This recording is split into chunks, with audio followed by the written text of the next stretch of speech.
Hi, thanks for joining me in Melinda's Rubber Room.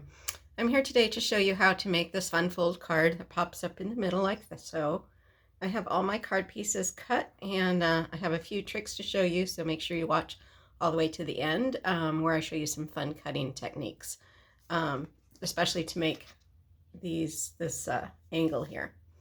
Okay, so I'm going to point you down to my work surface and we'll get right to it. All right, so first, if you have any questions, you can send them to message me at Melinda's Rubber Room on Facebook.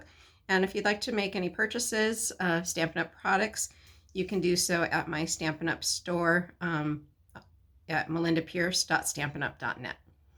Okay, so we are going to start with the basic card base. So this is 8.5 by 5.5. I have all my little cheat sheets here, so you can take a little snapshot of that if you'd like. So this is 8.5 by 5.5, scored at 4 1/4. And then I have a card base also. This is for the inside piece here. This measures 8 inches by 5 1/4.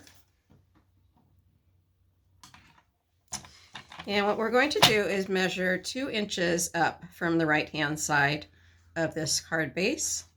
So I'm just going to put this into my cutter and measure 2 inches up. Make a little tick mark there. And I'm going to turn my card on an angle so that this corner, the left-hand upper corner, is in my cutting channel. And my little tick mark is down here on the right hand side of my card base, and I'm just going to cut that on an angle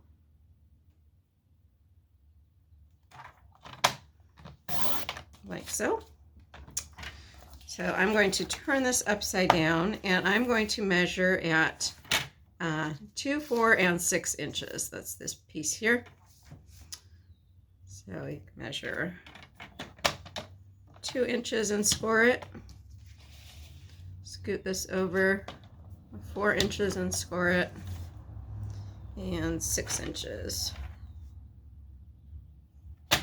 So you can either score this before you do your angle cut or after. You just want to make sure that you're measuring along this straight edge of your card. Okay, so then you can see on my sample here, this card base here that we just cut is going to be a mountain fold in the center, and then 2 valley folds, one on either side. So it ends up looking like a W, like so. Okay, so again, mountain fold in the center and 2 valley folds.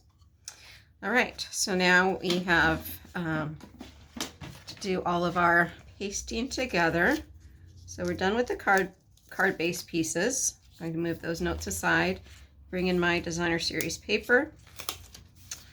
So for the front of our card, as well as our inside panel 2 pieces, we need 4 inches by 5 1/4. So the paper that I'm using today is actually designer series paper that you can get for free during Saleabration. I'm just looking for my glue and tape that I don't have available right now. So you can get the paper and the coordinating stamp set for free. This one here, during Saleabration with a $100 order. So that is only through the end of the month, so make sure you get in on that while you can. There are some other items that you can get with a $50 purchase. Some great paper, designer series paper, and some fun stamp sets. So make sure you catch those specials before the end of the month. I'm just taping this designer series paper in place on the outside and on the inside.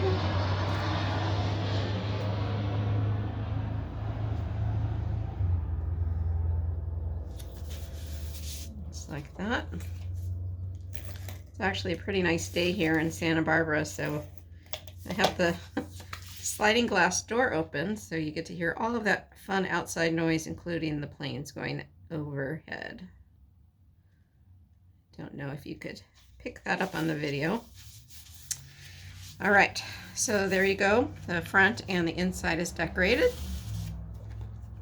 So now we have our inside pieces, and the inside pieces all measure 1 3/4, and then we have a 5-inch, 4 1/2, 3 1/4, and 2 1/2.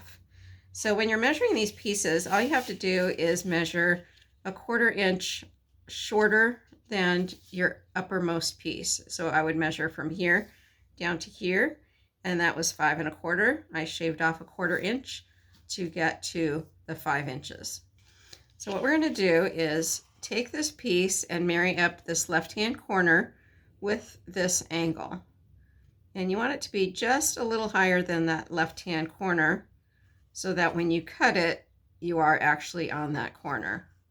So we're going to hold it down like that, making sure that this corner is married up. And you can see that it overhangs this angle. What we're going to do is turn it around, and we're just going to take a pencil and make a line there and cut off that piece like so. So if I did that right, that angle should match like so. Okay, so we're going to do the same thing with the other pieces. I have a little extra paper hanging off the sides here. I'm just going to trim those up. Okay, so yeah, I'm just going to put that piece to that left-hand corner, making sure that your designer series paper is straight going up and down, otherwise your cut is not going to be quite right.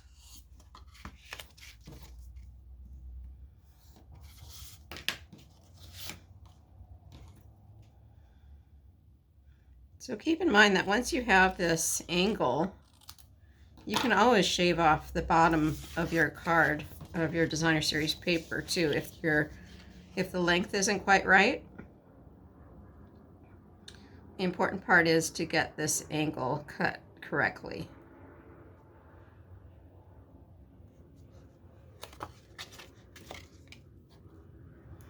But if you start with a piece of paper that is a piece of designer series paper that is a 1/4 inch shorter than the tallest part of your angle, you should be okay. Just test fitting these all right away. Make sure I'm getting those angles correctly.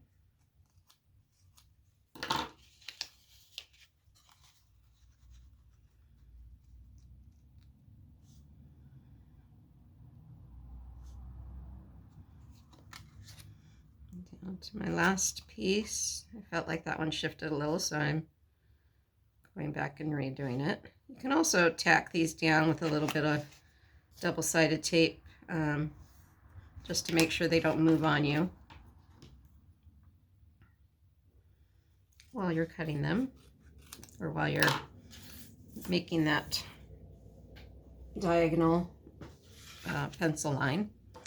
Okay, so now all we have to do is match these up to the right place and adhere them.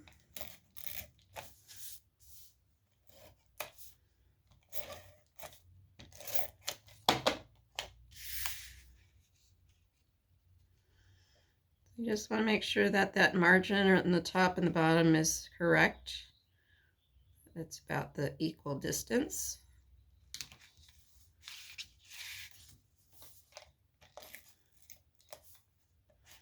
So this is a card that I showed during my Wednesday Zoom session. If you'd like more information on those free Zoom sessions, you can hop over to my Facebook page at Melinda's Rubber Room. Check me out over there. This one does look like it's a little too long. I'm going to shave off a little bit on that bottom. To be a little careful because I did put tape on there already.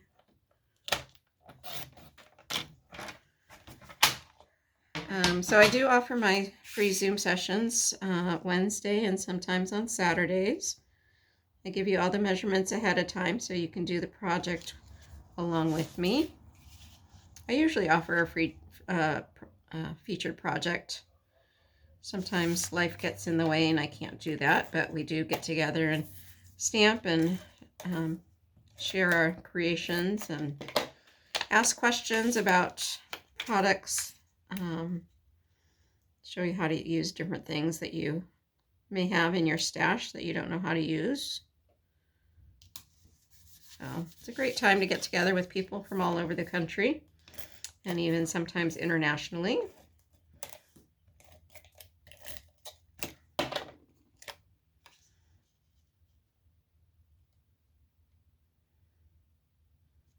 All right, so there is that panel. So what you do when you're putting this, when you're attaching it to the center, is you're making sure that this fold line here is matching up with this fold line in the center. And then all you're going to do is put adhesive on this section here and on this section here. I'm going to go ahead and do that. You want to use a pretty strong adhesive on this this part of your card because that is what's going to take the most amount of stress when you're opening and closing it. Okay, I'm going to reposition that, matching up my center. I do have the bottom lined up as well. That way when the card is standing up, it has a little bit more support down on the bottom.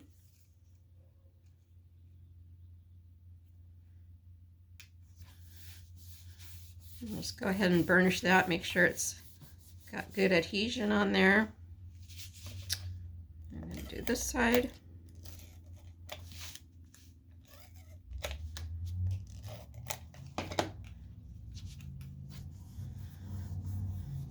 Just like so. And then you can see that that centerpiece is going to pop up and you can fold it flat. Okay, so now all we have to do is go ahead and decorate that. So I'm going to use the same free stamp set from Saleabration, the Friendly Hello. And I'm going to stamp I'm going to use the bird on this one instead of the flower. Such a cute little bird. I'm just going to stamp the Hello Friend. Make sure this is straight.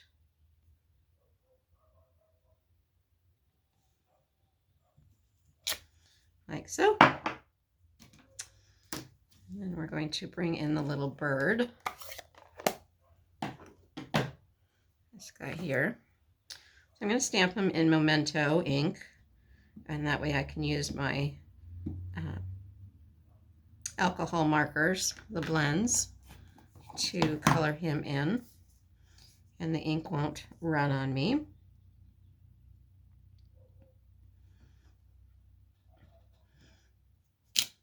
Stamp them like so. I'm going to turn this over just to make sure there's not any wet ink on the surface there. Okay, I'm going to start with the leaves. I'm just going to add a little bit of green in here and on the stem. I'm going to change to the finer tip on this stem.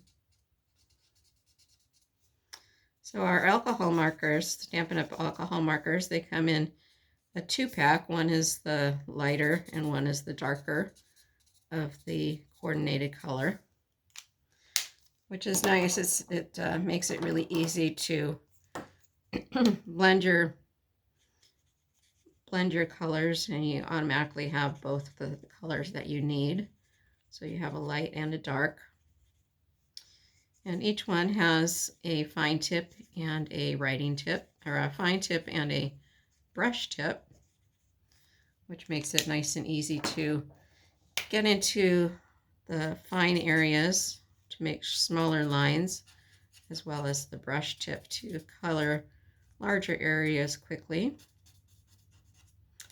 So all I'm going to do, I started out by covering the whole flower with the lighter of the two pens, and then I went back with the dark and just added some dark lines right where the highlight colors are, or the highlight lines that Stampin' Up! Provides.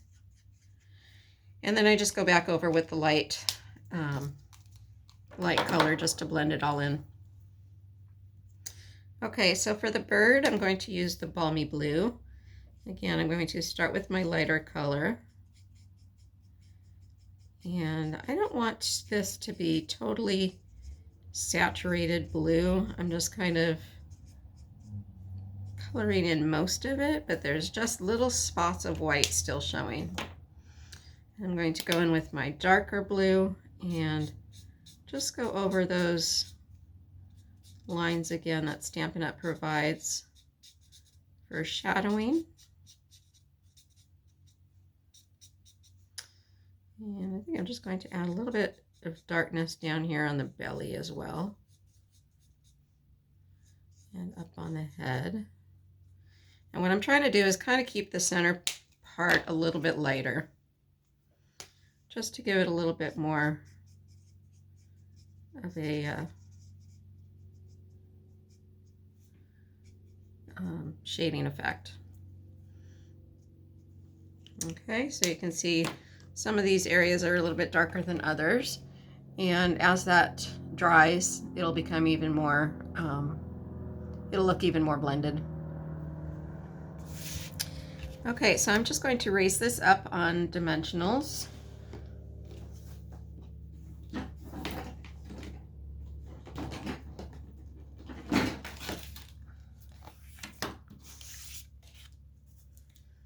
I've got my mini ones here. I kind of like them. You can spread them out a little bit and still get some good lift on your card.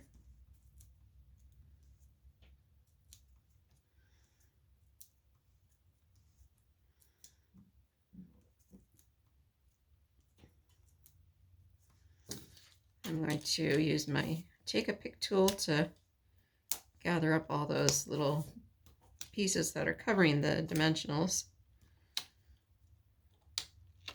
This helps prevent them from laying all over your floor and everywhere else in your house by keeping them a little bit more contained. And then you can throw them all away right away.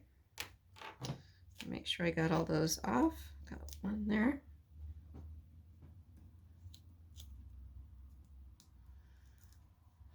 I missed a couple of them.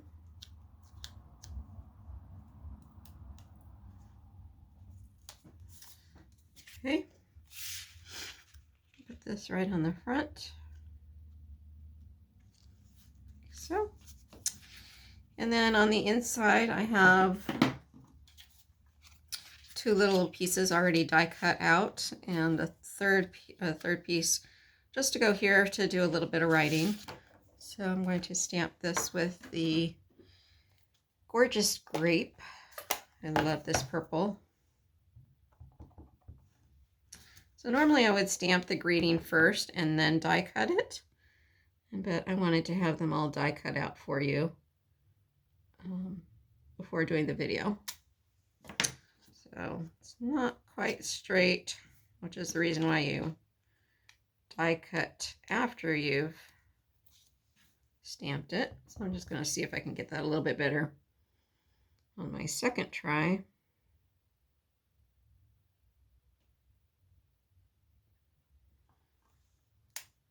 That's better. Okay, so those are just going to be mounted together.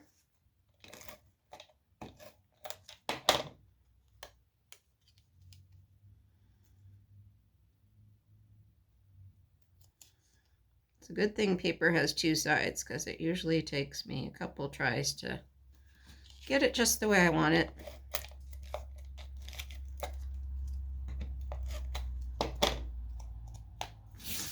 I'll put this right up here. Cute little birthday card. And then I have my little white piece here. I'm going to stamp a little bit of a flower on here just so it's not just a piece of white paper. Go back with my green.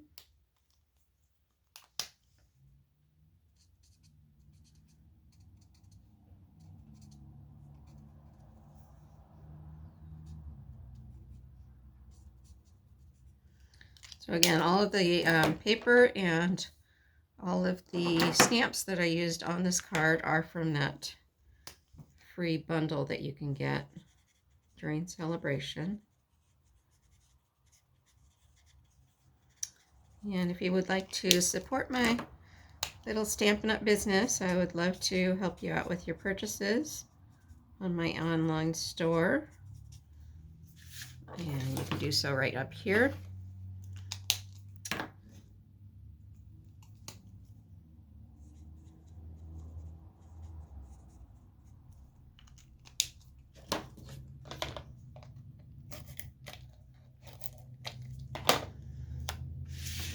All right, that's going to go right here so you can write a little bit of a message. And that is my completed card. Okay, I hope you enjoyed that tutorial and you learned something new. That is one of my goals for doing these videos, is to teach you something that you haven't seen before, or maybe refresh your memory of something you've seen in the past. So if you enjoyed the video, please give me a thumbs up and subscribe to my channel. And also jump over to my Facebook page and join me over there for lots of other samples and videos. All right, hope you have a great day, and we'll see you soon. Bye-bye.